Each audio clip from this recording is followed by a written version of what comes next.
Bien-aimés dans le Seigneur, bonsoir ou bonjour, selon l'instant que vous recevrez ce message. Nous parlerons en ce moment de la réconciliation. Et quand je fais mention de la réconciliation, il y a un texte qui va nous servir de base pendant cet instant. 2 Corinthiens, le chapitre 5, le verset 19 déclare: Car Dieu était en Christ, réconciliant le monde avec lui-même, en n'imputant point aux hommes leurs offenses. Et il a mis en nous la parole de la réconciliation. De ce texte, nous sortons une notion assez importante, la notion de la réconciliation. Et je retiens là deux choses. En Christ, le Seigneur, le Tout-Puissant, a réconcilié le monde avec lui-même. La deuxième chose, c'est qu'il a mis en nous, nous, enfants de Dieu, nous, serviteurs de l'Éternel, il a mis en nous les paroles de la réconciliation. Alors, qu'est-ce que la réconciliation? Et j'y vais très vite. La réconciliation, c'est l'action de rétablir l'entente. C'est l'action de rétablir la bonne relation perdue entre deux personnes. La réconciliation, c'est mettre en accord un ensemble de personnes entre lesquelles il y avait des brouilles, il y avait des divisions, il y avait des unions, il y avait déchirement. Pour ce qui est du texte cité plus haut, la réconciliation doit avoir lieu entre les hommes, c'est-à-dire l'ensemble des êtres vivants sur la terre, les hommes, ça doit avoir lieu entre les hommes et le Seigneur. Et une question se pose absolument.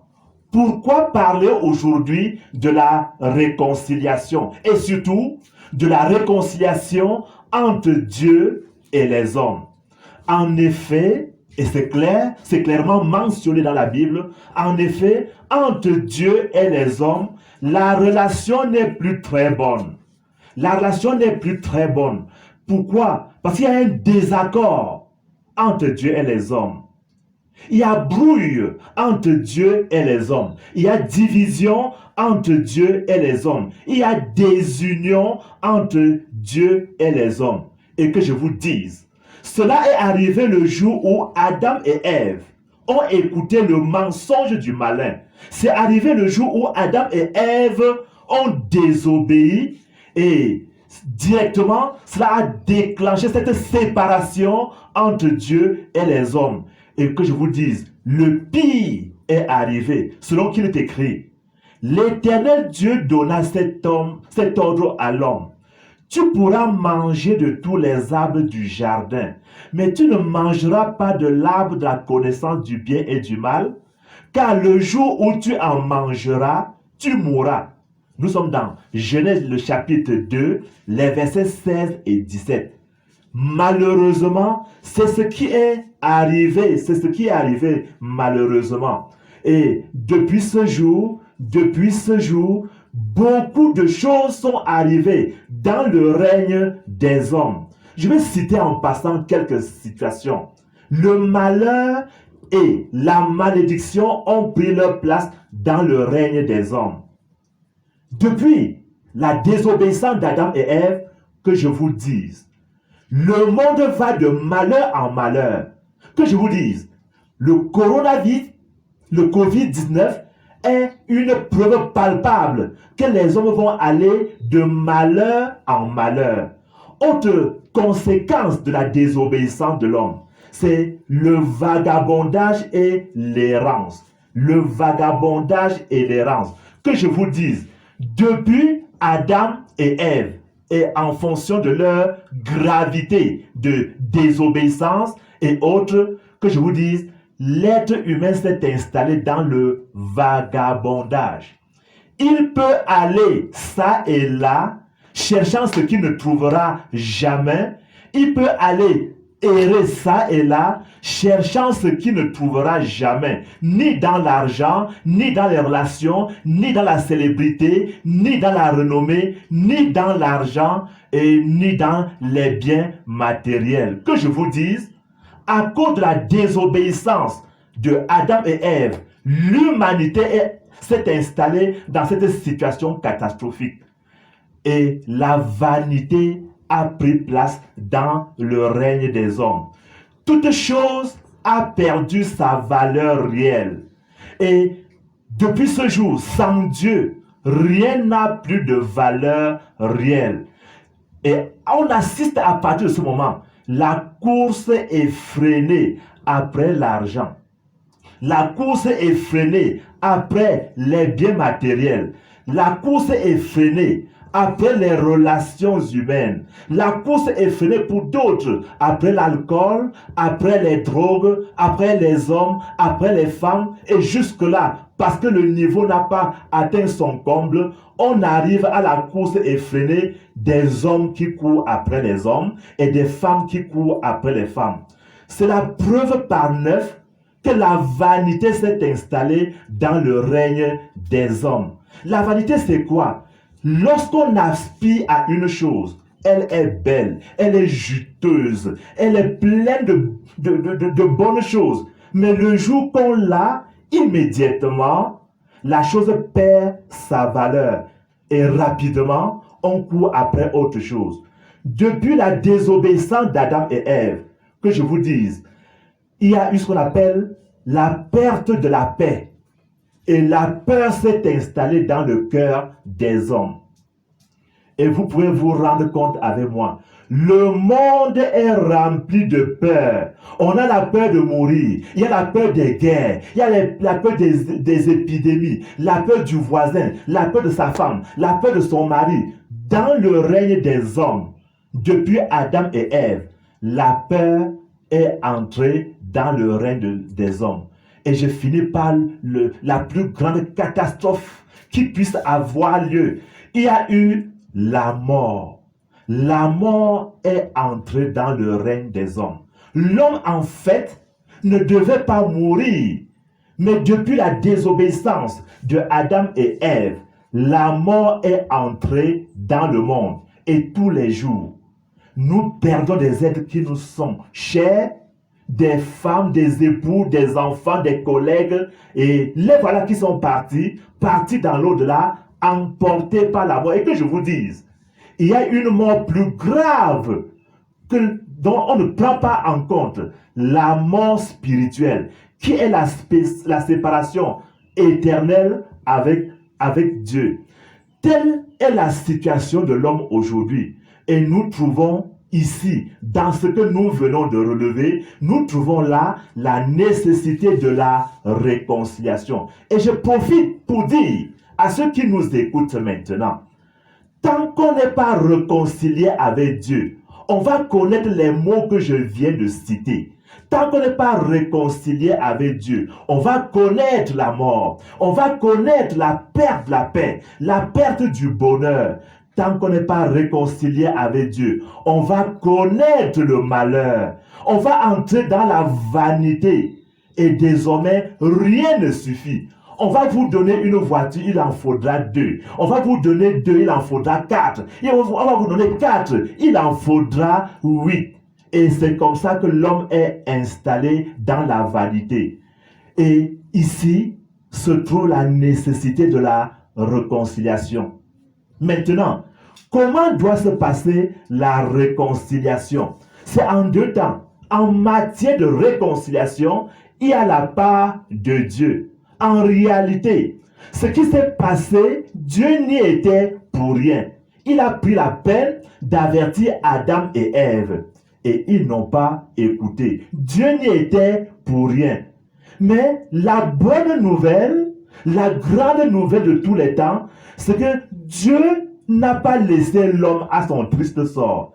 Il pouvait le faire, mais il ne l'a pas fait. Il ne l'a pas fait. Et dans son amour, Dieu a pris des dispositions pour réconcilier l'homme avec lui. Il pouvait punir l'homme, que personne ne lui demande des comptes. Mais il ne l'a pas fait. Dans son amour, il s'est engagé dans un processus de réconciliation qui trouve son accomplissement total en Christ, le Seigneur Jésus. D'où le texte que nous connaissons tous. Car Dieu était en Christ, réconciliant le monde avec lui-même et n'imputant point aux hommes leurs offenses. Il a mis en nous la parole de la réconciliation.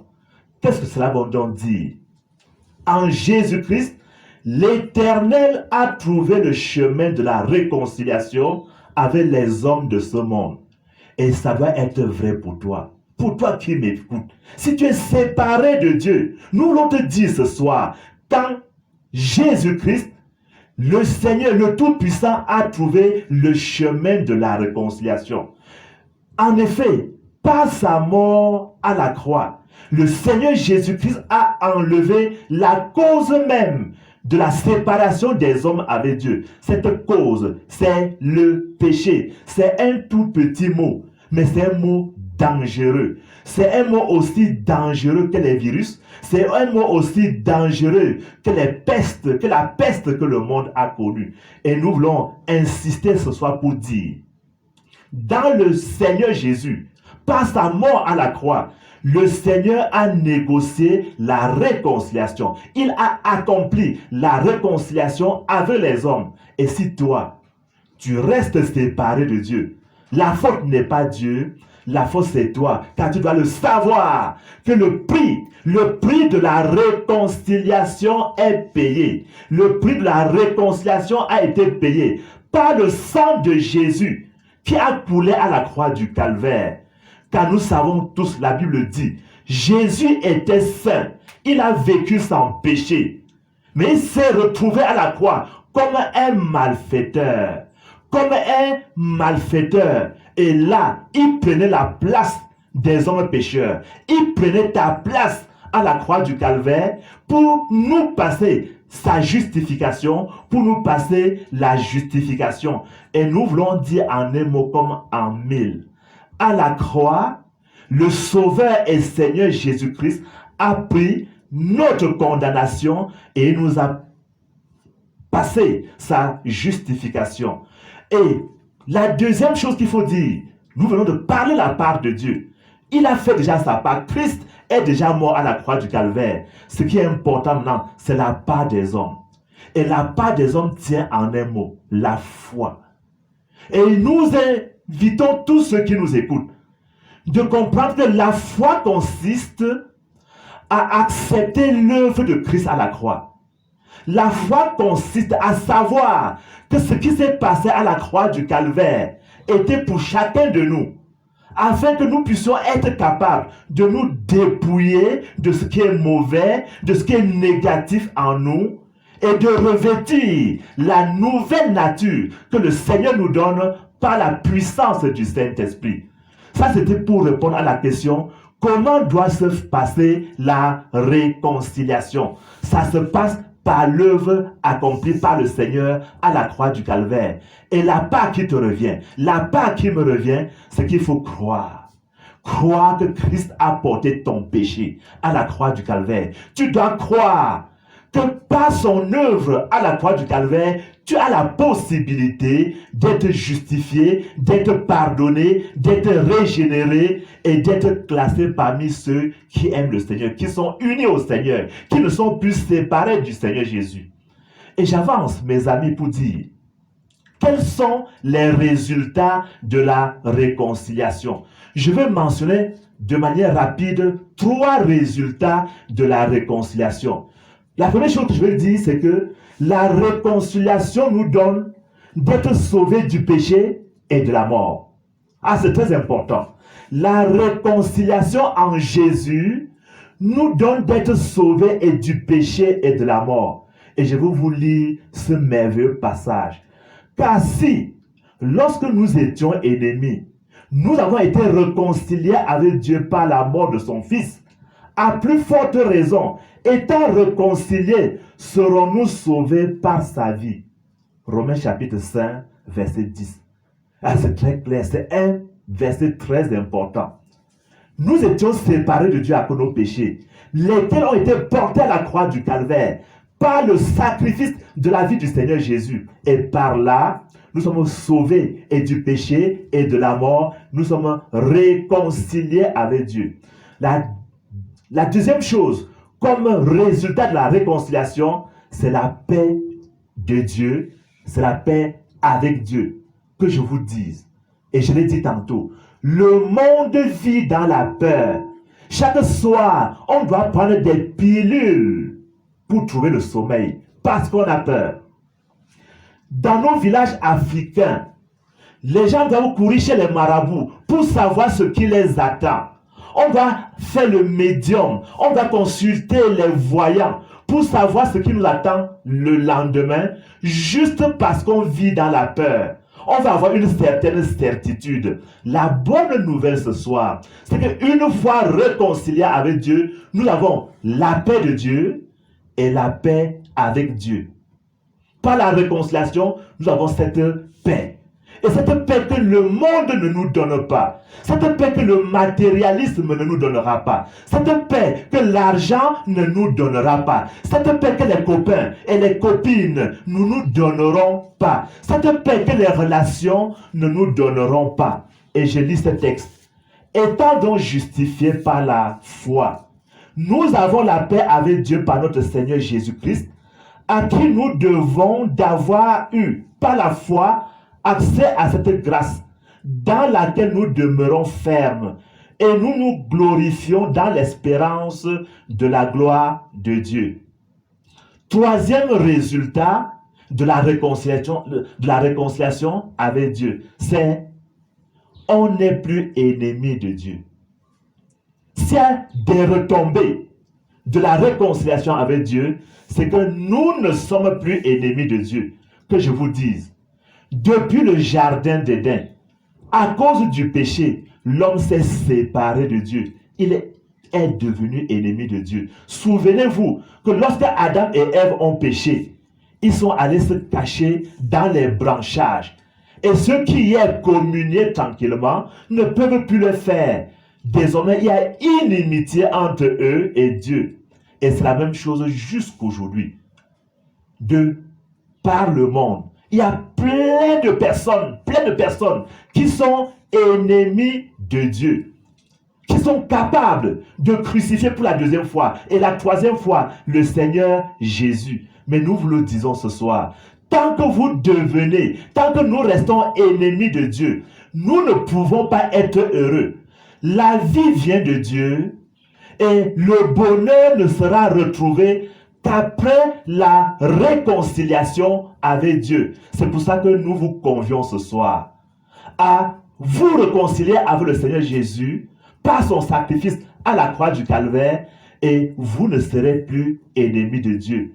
Selon qu'il est écrit, vous qui étiez autrefois étrangers et ennemis par vos pensées et par vos mauvaises œuvres, il vous a donné maintenant la réconciliation par sa mort dans le corps de sa chair. Je suis dans Colossiens le chapitre 1, le verset 21. Et j'évolue, je suis en train de finir bientôt. Qu'advient-il à ceux qui refusent la réconciliation de Dieu? Là, je vais mentionner trois choses. C'est pour vous montrer combien il est dangereux que le Seigneur ait payé le prix et que les gens puissent repousser et botter en touche cette œuvre merveilleuse qui a été accomplie à la croix du calvaire. Trois choses. La première chose que je vais mentionner ce soir, c'est la colère de Dieu demeure sur vous. Mes amis, c'est très important de vous le dire. Ceux qui refusent de se réconcilier avec Dieu par le Seigneur Jésus-Christ n'ont plus la paix, n'ont plus le bonheur. Au contraire, il est écrit, la colère de Dieu demeure sur eux. Ah, ce verset merveilleux qui dit, celui qui croit au Fils a la vie éternelle. Mais celui qui ne croit pas au Fils ne verra point la vie, mais la colère de Dieu demeure sur lui. Deuxième chose, pour ceux qui refusent la réconciliation avec Dieu, c'est l'inimitié avec Dieu va demeurer. Ah, il est dangereux que je vous dise de se retrouver dans cet état d'inimitié avec Dieu. Nous parlons bien de celui qui a créé le ciel et la terre. Nous parlons bien du Tout-Puissant. Et pour un être humain, rester dans un état d'inimitié avec Dieu, c'est quelque chose de terrible. C'est quelque chose de catastrophique. Ah, si vous êtes en état d'inimitié avec Dieu, moi je ne sais pas sur quoi vous comptez. Votre avocat ne fera rien. Même si on s'en va le chercher dans les tribunaux internationaux, hein, cela n'aura pas d'effet. Que je vous dise, l'inimitié avec Dieu est une chose catastrophique. Parce que comme conséquence, la colère de Dieu demeure sur vous. Troisième chose que je vais mentionner, ceux qui restent séparés de Dieu et non réconciliés avec Dieu sont dans une perdition éternelle. Ah, que je vous dise, la perdition éternelle existe. L'égarement éternel existe. Tous ceux qui, pour avoir refusé la réconciliation, rejettent Jésus, entrent là dans un égarement éternel, une perdition éternelle. Et si nous avons pris la peine de vous poster cette vidéo, c'est pour vous dire, mes amis, ne courez pas le risque d'aller dans les flammes de l'enfer, d'aller dans le feu éternel. Je vais vous lire ce texte. Efforcez-vous d'entrer par la porte étroite, car je vous le dis, beaucoup chercheront à entrer et ne le pourront pas. Quand le maître de la maison se sera levé et aura fermé la porte, et que vous, étant dehors, vous commencerez à frapper à la porte en disant, Seigneur, Seigneur, ouvre-nous. Il répondra, je ne sais d'où vous êtes. Et à partir de ce moment, commence la perdition éternelle. Mes amis, je ne vous le souhaite pas.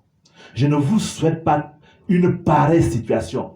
Ah, il n'y a pas de mots pour décrire. Il n'y a pas de langage humain pour décrire ce qui arrive à ceux qui vont entrer dans la perdition éternelle. Et je veux conclure par 2 Corinthiens, le chapitre 5, le verset 20.